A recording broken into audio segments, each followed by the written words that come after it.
வரியில ஒரு பையன் எனக்கு அனுப்பிச்சிருந்தான் சார். குழந்தைகள் டம்ளரில் பால் குடித்த மறுவினாடி மீசை முளைத்து விடுகிறது. குழந்தைகள் டம்ளரில் பால் குடித்த முடிந்ததும் அவர்களுக்கு மீசை வளர்ந்து விடுகிறது. இந்த பால் ஒட்டி இருக்கும் பாருங்க, அதை எவ்வளவு அழகா வர்ணிக்கிறார். இன்னொன்னு சொல்றான், பிரியாணிக்கு டெஃபினிஷன் சொல்றான் பாருங்க. வாழ்ந்து முடித்த கோழியும் வாழ வேண்டிய முட்டையும் ஒரே தட்டில் செத்து கிடப்பதை பிரியாணி என்று அழைக்கிறார்கள். எப்படி?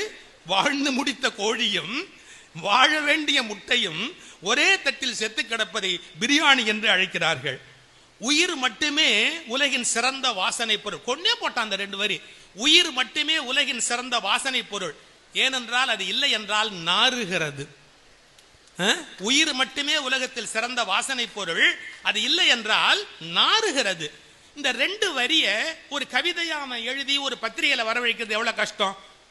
அவனுடைய பிளாக்ல எழுதுறான். அப்ப அவன் எழுத்தாளன், பேச்சாளன், அவனுக்குன்னு ஒரு இடம் கிடைக்குது. இன்றைக்கு நிறைய கவிஞர்கள் உருவாவதற்கு சமூக வலைத்தளங்கள் எவ்வளவு பெரிய உதவியாக இருக்கிறது அப்படிங்கறத நம்ம யோசிச்சு புரிந்து கொள்ள வேண்டும். இன்னொன்னு சொல்றான், வெள்ளை என்பது அழகல்ல, வெள்ளை என்பது அழகல்ல நிறம். ஆங்கிலம் என்பது அறிவல்ல மொழி. வெள்ளை என்பது அழகல்ல. வெள்ளையா இருந்தா ரொம்ப அழகா இருக்கிறான்னு சொல்லிட்டு இருக்கிறான். இல்ல, வெள்ளை என்பது அழகல்ல, அது ஒரு நிறம். ஆங்கிலம் என்பது அறிவல்ல, அதுவும் ஒரு மொழி. அவ்வளவு. இப்படி தன்னுடைய கருத்துக்களை பதிவு பண்றதுக்கு மிகப்பெரிய துணையாக இன்றைக்கு அது அமைந்திருக்கிறது. ஆனா மக்கள் இந்த கருவிக்கு அடிமை ஆயிட்டாங்களா இல்லையா? செல்போன், ஏதோ ஒரு கேஜெட்ஸ், எலக்ட்ரானிக் கேஜெட்ஸுக்கு அடிமை ஆயிட்டாங்களா இல்லையா? இதுக்கு ஒரு செய்தி படிச்ச பாருங்க. ஒரு ஸ்கூல் டீச்சர் நோட் புக் திருத்திட்டு இருக்கிறாங்க. திடீர்னு அழுகுறாங்க.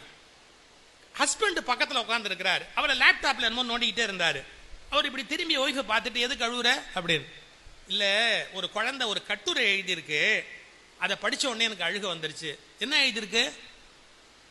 நீ யாராக விரும்புகிறாய் அப்படின்னு கட்டுரை தலைப்பு கேட்டிருக்குது. அதுக்கு அந்த குழந்தை எழுதியிருக்கு. என்ன? நீ யாராக விரும்புகிறாய்னு கேட்டதுக்கு அது என்ன எழுதியிருக்கு? நான் அடுத்த பிறவியிலாவது ஒரு செல்போனாக பிறக்க வேண்டும்.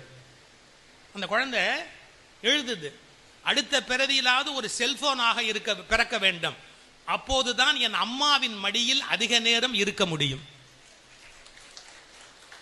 ஏன்னா ஒரு அம்மா எப்பவுமே செல்போன் நோண்டிக்கிட்டே இருக்கிறாங்க, குழந்தைய கொஞ்சத்துக்கு நேரம் இல்லை. அந்த குழந்தைக்கு எவ்வளவு பெரிய ஏக்கம் பாருங்க. எனக்கு அடுத்த பிறவி என்று ஒன்று இருக்குமானால் நான் செல்போனாக பிறக்க வேண்டும், அப்போதுதான் என் அம்மாவின் மடியில் நான் அதிக நேரம் இருக்க வேண்டும். இதை படிச்ச உடனே எனக்கு அழுக வந்துருச்சுங்க. உடனே அந்த ஹஸ்பண்டுக்கும் அழுக, அவருக்கும் ஒரு மாதிரி ஆகி போச்சு. யாரு எழுதியிருக்க அவ்வளவு பிரமாதமான? நம்ம பொண்ணுதான். எதுக்காக சொல்ல வரேன்? ஒரு செல்போன்ல நம்ம கவனம் செலுத்துகிற நேரம், நம்ம குழந்தைகள், நம்முடைய பேர குழந்தைகள், அவர்களோட நமக்கு நேரம் செலுத்துவதற்கான வாய்ப்பு இல்லையே. மனிதர்களை நாம தொலைத்து விடுகிறோமே. அப்போ இந்த கருவி உலகத்தை ஆட்டி படைக்கிறது அப்படிங்கிறது உண்மையா பொய்யானா? கண்டிப்பா ஆட்டி படைக்கிறது.